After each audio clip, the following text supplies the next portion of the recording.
Udumo kuNkulunkulu kweliphezulu nokuthula emhlabeni kubantu abathokozelwa nguye. UJesu Kristu inkosi. Siyambonga uNkulunkulu wethu kakhulu, siyamdumisa ngakho konke akasenzele khona. Akekho ofana naye, akekho njengaye. UnguNkulunkulu ezulwini noNkulunkulu emhlabeni. Siyambonga uNkulunkulu kakhulu kakhulu kakhulu. Siphuma-ke kwimpela sonto.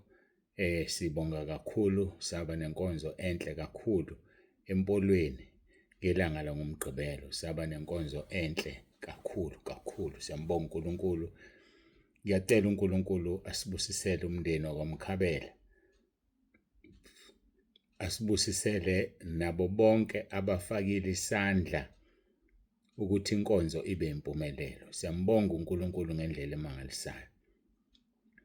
Siselapho-ke nginesicelo esinje.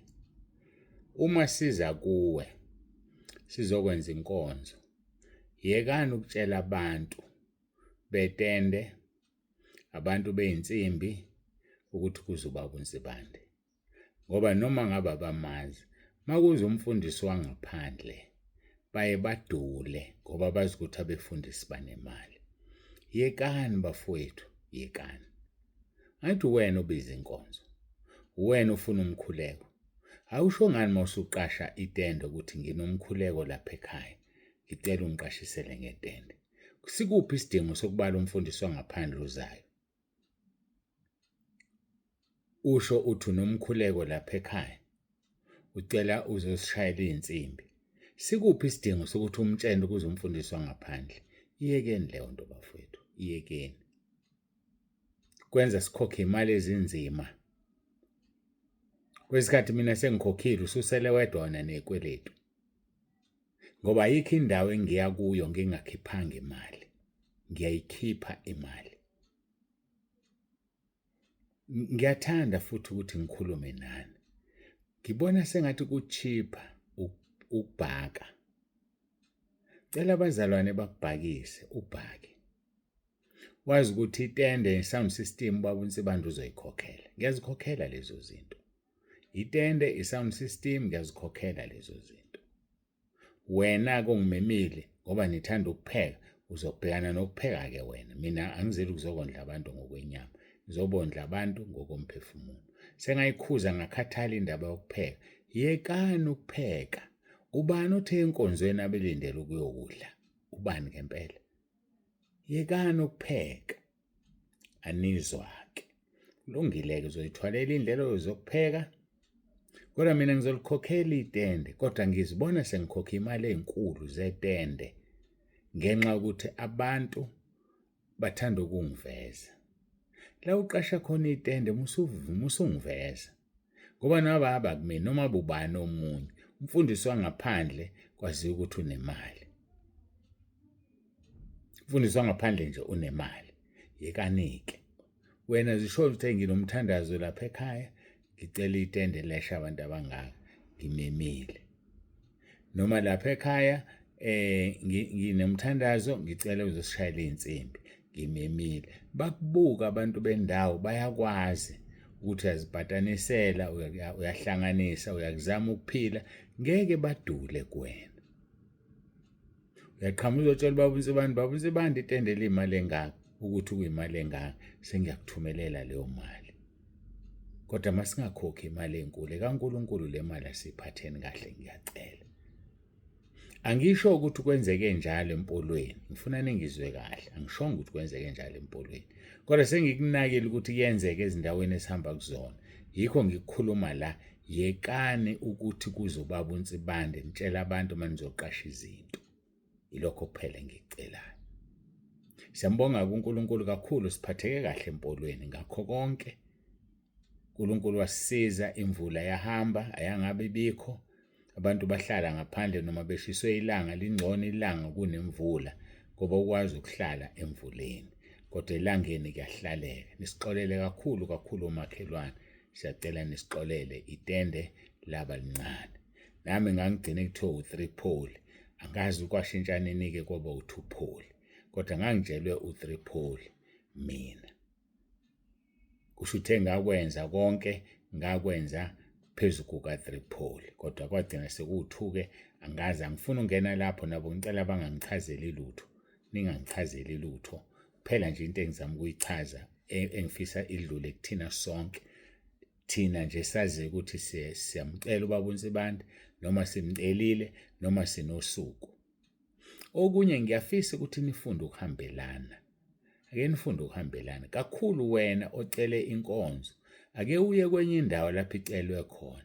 Ufike ubone ukuthi kwenzakalani. Ube nesithombe engqondweni, ungabi sebumnyameni ukuthi kwenzakalani. Bese uzothola sekufika kwakho sekuyinkinga, awusazi uthathana uhlanganisa nani ngoba ukwazi ubona indawo ukuthi kwenziwani.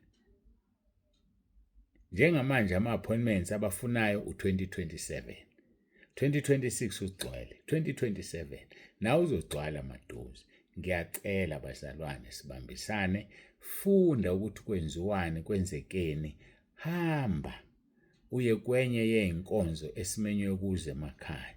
Uma ungazazi-ke, ngitshele mina engizaziyo, ama-date akhishwe yimina. Baba uNsibande, ngiyafisa ukuhamba, iyiphi indawo esondelene nami ngisela. Nikeza i-date wena wedwa, uthi nansi i-date, namba abasondelene nawe, hambe uyobona kwenzakalani. Ngiyabonga-ke kakhulu, ngiyanithanda. Ninganginaki uma ngilokhu ngimqondisa. Phela umuntu uma engasaqondisi ugcina ephume kakhulu endleleni. Kufuneka uhlale umuntu umenze njani?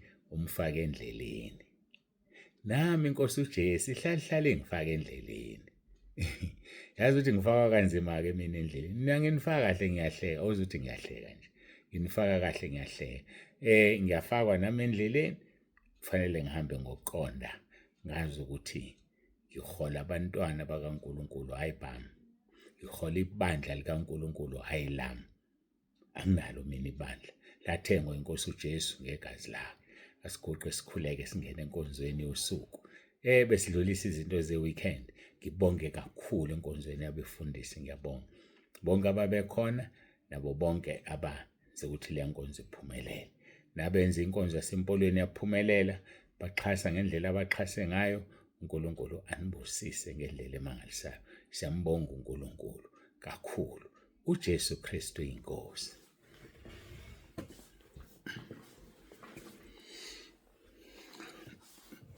Baba ongcwele, Baba olungileyo, uNkulunkulu onomusa, ngiyayithoba phambi kobuso bakho. Siyabonga ngalesi sikhathi, ngiyacela ube kanye nathi kule nkonzo, ukhuluma uzambule. Sikunika udumo Nkosi ngazo zonke inkonzo zabefundisi, ngazo zonke inkonzo zempela sonto. Besile empolweni, siyabonga Nkosi. Njengamanje izolo besila ekhaya, siyabonga Nkosi.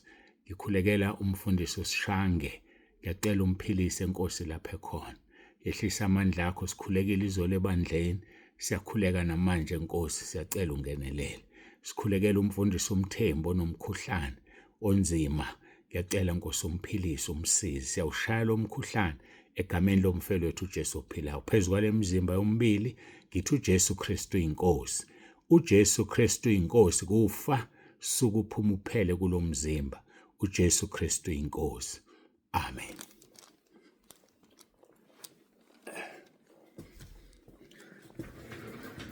Siyambonga kakhulu-ke uNkulunkulu, siyamdumisa bangcwele. Akekho ofana naye, akekho njengaye. Siqhubeka-ke nenkonzo yethu kukaMathewu chapter 5 uverse 9. Babusisiwe abalamulayo ngokuba baya kuthiwa abantwana bakaNkulunkulu. Bese siya kuHezekiel chapter 22 verse 30.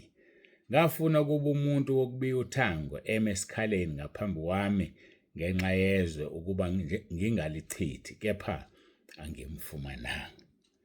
Umbuzo wezokho sigijima nawo ukuthi kungani uNkulunkulu efuna ume esikhaleni? Kungenxa yesikhathi. Kungenxa yesikhathi bafowethu, isikhathi sihambile kakhulu. Isikhathi siyagijima kakhulu.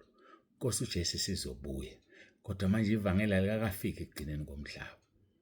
Baningi abantu abangalazi. Sesikhalela ukuthi balazi noma bengasindiswanga, mabazile ukuze bangazilanduleli ngosuku lokugcina. So-ke impendulo yokuthi kungani, kungenxa yesikhathi. Ezinsukwini zokugcina kushiwo izinsuku noma isikhathi esiphela ngaphambi kwemillennium. Iminyaka eyinkulungwane yokubusa kwenkosi yethu uJesu Kristu emhlabeni nabangcwele bakhe esithola kwiSambulo chapter 20 verse 4 kuya ku6. Thina siphile ezinsukwini zokugcina. Emva kwazo kungena imillennium lo 1000 years ukubusa kwenkosi. Lelizwe silifundayo ke einkonzweni singena kulona kancane namhlanje ku2 Timotheo chapter 3 verse 1 kuya ku9. Kepha yazi lokhu ukuthi ezinsukwini zokugcina kuza kuvela izikhathi ezinzima, ngokuba abantu baza kuba ngabazithandayo. Bayazithanda abantu laphandle. Kahlehle ukuzithanda kwabo ngokuka uNkulunkulu abantu abazithandi. Ngeke usho ukuthi ukuzithanda uhamba nqunu phambi kwabantu. Ngeke usho ukuthi ukuzithanda ugqoka half naked phambi kwabantu. Akhona ukuzithanda lokho, ukuzenyanya, ungazihloniphi. Kodwa ke ulimi lwabezwe bacabanga ukuthi uyazithanda, unomzimba omuhle, ume kahle. But laba abantu abakhubekayo ngawe, laba abantu abalala nawe kwelika moya, uyanuka ukungcola, yenyanyeka phambi kaNkulunkulu, ngoba ubazi abantu asebelale nawe ngenxa yokuhamba nqunu. Qoka, ufihla umzimba, thempeli likaMoya oNgcwele, ngoba uzoshanala esihogweni one day. Kubuhlungu esihogweni. Bathi yasha inyama ishi iphele kusala amathambo, ibuye iqale phansi ibuye ishe kusala amathambo, ibuye iqale phansi. Wemaye iyophela nini ingunaphakade? Ngoba ayipheli. Kunaphakade is no end. Usha nje. Ushela ukuthi abantu bakhohlisele bathi nomzimba omuhle. Bakhohlisile phela. Bathi nomzimba omuhle osuyawuveza ebantwini, anti uveza amanyala nokungcola. Ukungcola nje lokho okwenzayo. Kodwa uzawuthola umvuzo wakho kwelizayo. Yabona umvuzo wakho ngosuku lokugcina, hayi uzawuthola. Okubuhlungu ukuthi usukhala, uthi maye, kodwa uzawuthola umvuzo wakho. Qaphela ukuthi ugqoka kanjani. Qaphela ukuthi yini oyenza ebusweni, ukufaka udaka lolu olufakayo. Veze cleavage. Bathina abantu. Xhoma inwele. Hayi mina ngizokutshela nje ngoba angiyena umfundisi wakho. Umfundisi wakho uyasaba ukukutshela ubontu uzobaleka nomnikelo. Mina ke ngizokutshela ngoba ngifuna uye ezulwini. Anginandaba ungabaleka nomnikelo wakho kodwa ukubaleka neva lekuhlabile. Mina ngifuna uye ezulwini. Umfundisi wakho afuna ezulwini, ufuna ube elokhu esenga nje ukhipha ubisi. Elokhu esenga nje ukhipha ubisi ukuthi uzophelela lapha kanandaba nalokho. Mina ke nginendaba. Yeka upende inwele, mina upende inzipho. Yeka ukuxhuma izinkophe ngathi umshanelo. Uyalenga nje, ulenga amacici uzowafaka ekhaleni, wafaka enkabeni, sufaka ustomach out uveze icici. Eliqeda ukwenzani? Khona afakwa lapha phansi einzwaneni amacici. Yeza usuku livutha njengeziko, ngiyakudabukela. Luzobashisa bonke ngabashela impande nagatsha. Kakube kuzokusiza ukusondela kuNkulunkulu. Sondela kuyena kusenethuba. Uzokuzwela akuthethelele. Ngikhuluma ngoNkulunkulu wethu uJesu Kristu waseNazaretha. Kwangathi uNkulunkulu angakusiza ke. Kuvela izikhathi ezinzima ngokuba abantu baza kuba ngabazithandayo, nabathanda imali, nabazigabisayo, nabazidlayo, nabahlambalazayo, nabangalaleli abazali, nabangabongiyo, nabahlazisayo, nabangenalo uthando, nabahlebi, nabangazithibi, nabangenabumnene, nabangathanda okuhle, nabakhapheli, nabanamawala, nabakhukhumele, nabathanda injabulo kunokuthanda uNkulunkulu, nabanesimo sokumesaba uNkulunkulu, kepha amandla akho bewaphika, labo ke wobagwema. Ngokuba kulabo ngoxhumana ngizoyeka leziyana esibhizi ngazi kodwa uverse 6. Ngokuba kulabo kuvelwa abanyonyobela ezindlini bethumba abesifazane abasindwa izono beqhutshwa izinkanuko ezizinhlobonhlobo. Kodwa imbathani inkosi uJesu Kristu, ninganakekeli inyama kuvuswe inkanuko. Ngicela ukugcina la, ake siguqe sithandaze. Kuzokusiza ukulifunda izwi ulilalelisise. Kulalelisise kukhulunywa ngabantu abanyonyobela ezindlini bethumba abesifazane abasindwa izono beqhutshwa izinkanuko ezizinhlobonhlobo. Mhlawumbe wena usawakwathunjwa nje, waba ingxenye yabathunjwa, wayosebenza usebenzela ucansi, ungaholi kulo mnyama wesigqila salo. Phenduka. Mhlawumbe udayisa umzimba, abesilisa sebeyawudayisa. Phenduka, hlanzwe ngegazi likaJesu, ngoba isihogo sakho siyoba nzima ngesaba. Isikhathi zokugcina lesi, abantu benza izinto ezingcolile ezingacabangeki, ezingamanyala. Asiguqe sikhuleke.